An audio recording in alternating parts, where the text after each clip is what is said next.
Hello everybody. So we're back again with another episode of my new Marvel's, well, kind of my new Marvel series, which is Marvel's Top 100 Most Powerful Characters. Now, when we're thinking of Marvel's Top 100 Most Powerful Characters, we're gonna see a lot of characters who we probably, or you may not have ever heard, but I'm gonna explain them.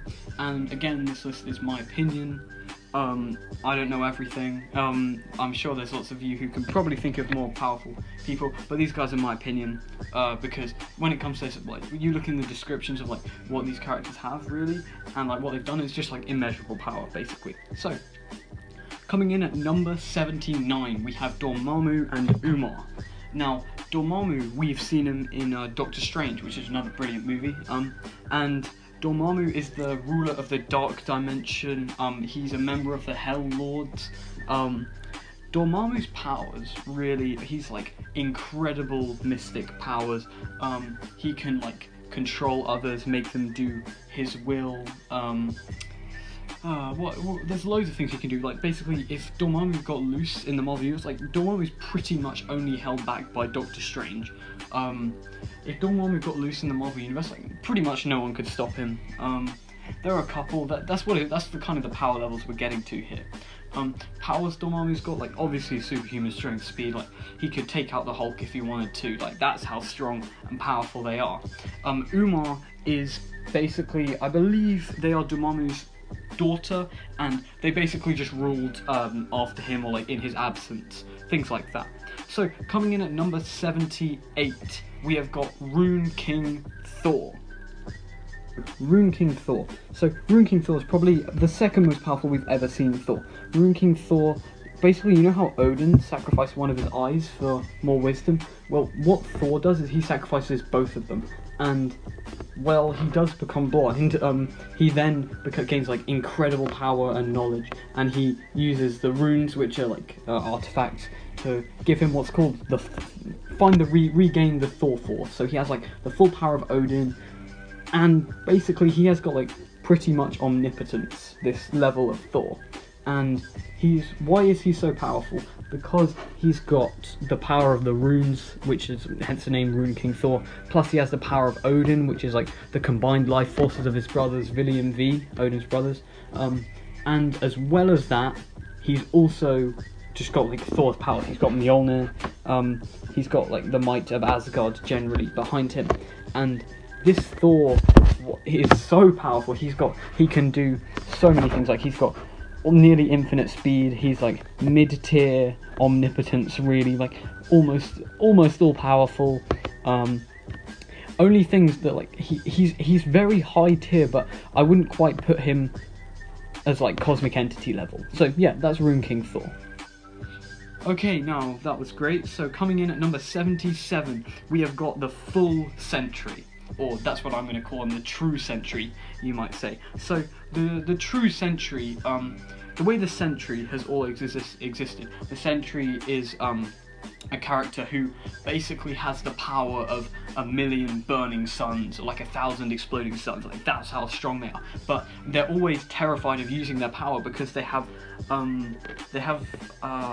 can't remember what it's called, but they have like a dark alter ego, which quite a few of the characters do, and it's a little bit like Legion, and they have a dark alter ego called the Void, and the Void is like pretty much as powerful as them, but like way more evil. And the Void, when the Void got loose, it like broke every bone in the Hulk's body. Like, it didn't just beat the Hulk, it like shattered the Hulk.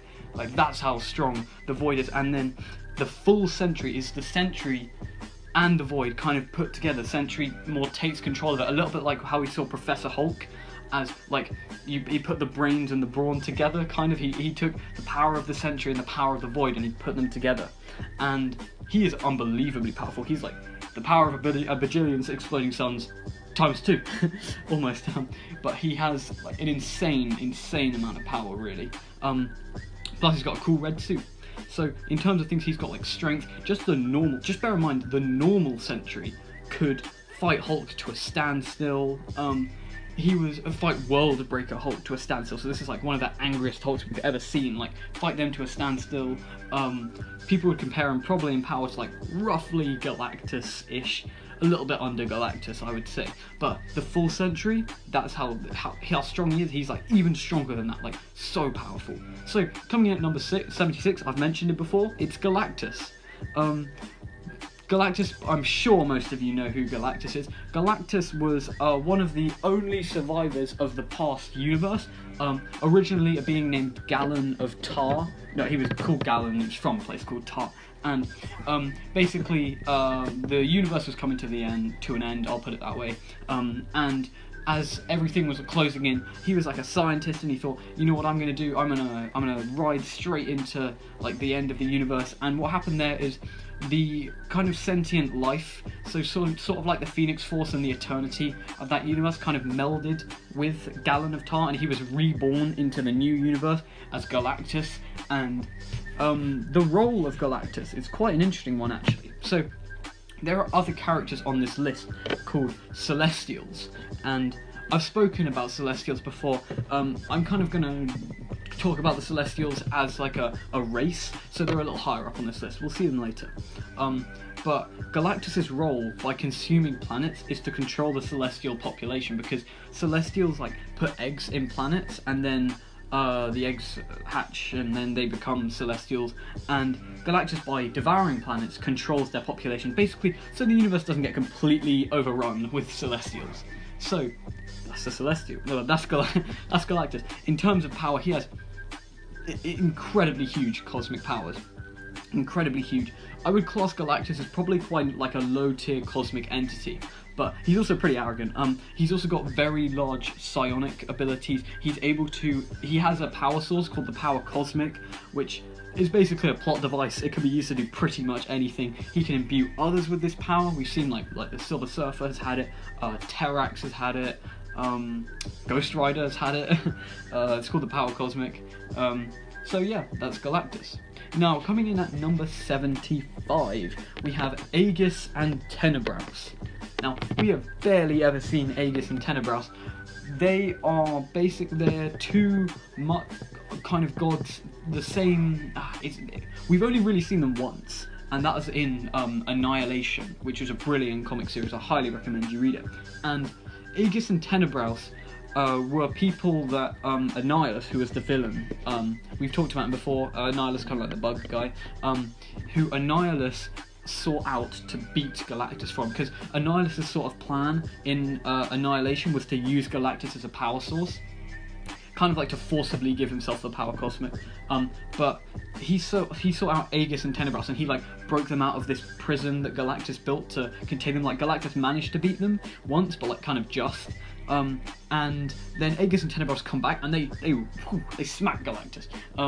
I guess they kind of double team him a little bit. I think they look awesome. I'm pretty sure like Aegis is like the Lord of all sorrows, and Tenebraus is I can't even remember. They have awesome names and they look super cool. Aegis looks a little bit like a Infinity though. In terms of powers, I would compare them. Probably each of them similar power to Galactus, perhaps a little bit less, but when there's two of them, it's I'm thinking just like Jesse and James, like saying double trouble and all that from Pokemon, but when there's two of them, they're much more powerful.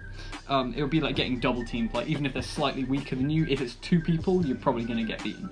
So, coming in at number 74 are the Elder Gods. Now, the Elder Gods are a group of, well, kind of survivors, like the first wave of gods that were created by what's called the Demiurge, which is like the sentience of Earth's biosphere, which is kind of like a Mother Earth type thing. Although that's a bit of a bad analogy. So, the Demiurge created like Gaia and kind of like these earthly gods that we think of. However, they also created a bunch of other gods, like Chthon, who is the being responsible for giving Scarlet Witch her powers. There were a couple of other ones, but they all became demons. Well, some of them became demons, some of them became corrupted and became demons, and like some of them ran away and escaped. Like I think it was Sitarak and Dormammu who were like part of the Elder Gods. They were created, and they like ran away and made their own pocket dimensions. Like Citrak made the Crimson Dimension, Dormammu made the Dark Dimension, things like that. So the Elder Gods, in terms of powers, like Chthon has got immeasurable power, absolutely immeasurable power. So have all of them, really. They can control the fundamentals. They can create their own dimensions, things like that. Chthon gave Scarlet Witch her power, and if you think about how powerful Scarlet Witch was on like M-Day Scarlet Witch, insanely powerful. They were like warping reality on like nearly a multiversal scale. But I'm just talking about these guys as kind of a collective group. Some of them will come into play later, because generally when we see them as a collective group, they're not really as strong as when we see them as more of solo characters. It sounds weird, like if you see like Mephisto gathering the Hell Lords versus like Mephisto as true power in his own dimension, then he's a lot more powerful like that. That's kind of my reasoning that I'm going for on this. So, coming in at number 73, you know how I talked about these guys, how some of these guys became demons, some of these Elder Gods? Well, the Demiurge, they created something to kind of control them, really, and this is called Atom the God Eater. And basically what Atom does is, or Atom maybe, they go around and they kill the Elder Gods. Like, that's how powerful they are. They would go around killing Elder Gods. Like, they would go around, like, if Chthon or someone went crazy and started trying to kill everyone, then Atom would go and kill them. Now, Atom's kind of only really as powerful as the strongest god they've devoured, and they take their energy. So, obviously, because they haven't devoured, like, some gods like Chthon, for example, Chthon's up a little higher on this list, but Atom, Atom could if they really wanted to. It's kind of like that. They're more of a force used by the Demiurge to control them, and to, if any of them go bad, if any of the other gods go bad, just to eat them, really. So, coming in at number 72 is Glory. You might be thinking, what? I'm gonna admit it, for me looking from an outsider's perspective, most of these, you're like, what's Glory? Now, Glory featured briefly in Chaos War, which is an excellent comic book series. I recommend you go and read it.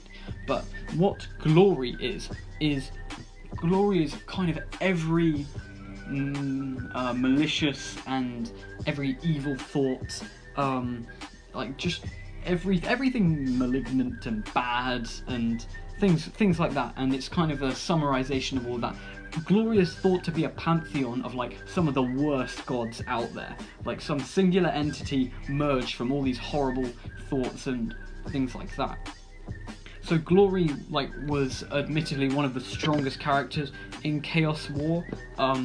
Chaos War, like, it was huge scales involved. Like, one of the people in Chaos War managed to kill like 98% of the Marvel multiverse. Like, that is insane.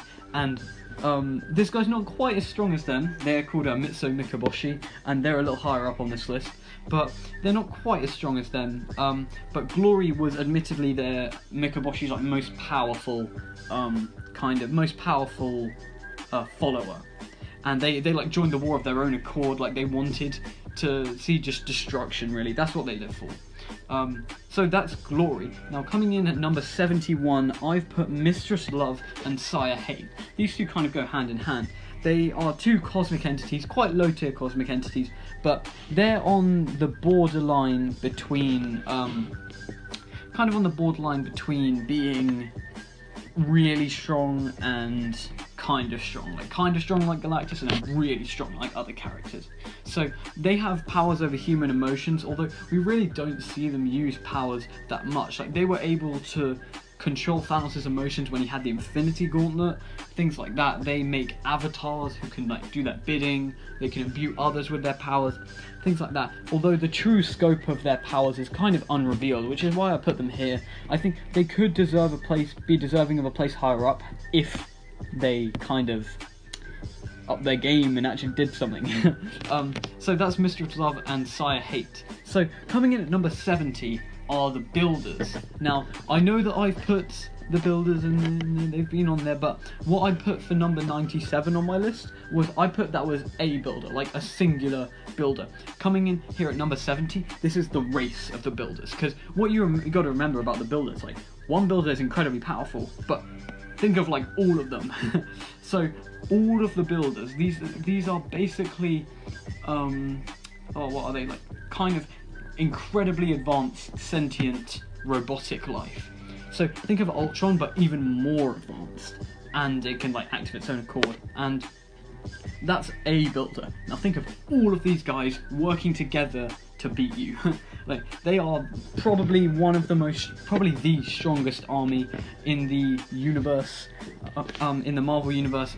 They were able to pretty easily take out like the whole of the Kree, the whole of the Skrulls, the whole of pretty much all the Avengers, actually. The builders, awesome. They work for an even higher source, which are like the map makers, which I'll put. I know that they've been in here, but that, again, that was a map maker. But this is the builders as a race. They've got like these insanely powerful cannons, which can just like annihilate planets when they want to. If you're thinking of all of them together, they can kind of act sort of like on the power levels of a cosmic entity. Like, if they wanted, they could probably take out like Galactus, because yeah, definitely, because these guys could like travel through universes, things like that. They're so powerful. They're like the map makers, really. They pretty much are map makers, just a bit less advanced. They're kind of like not the servants to the map makers, but if you imagine like the builders are like humans, then the map makers would be like Captain America or something like that. So yeah, that's it. That is number 70. I hope you guys enjoyed that. Next week I'll be doing number 69 all the way up to number 60. Who do you guys think is going to be in there? Please subscribe if you liked that, if you thought that was good, and comment down below who you think we're going to see. If you've got any things you think I might have done wrong there, any corrections, bear in mind it's opinion based, and also I haven't revealed everyone on my list yet. So yeah, that's about it from me, guys. I'll see you in the next video. Make sure you subscribe and like it. Bye.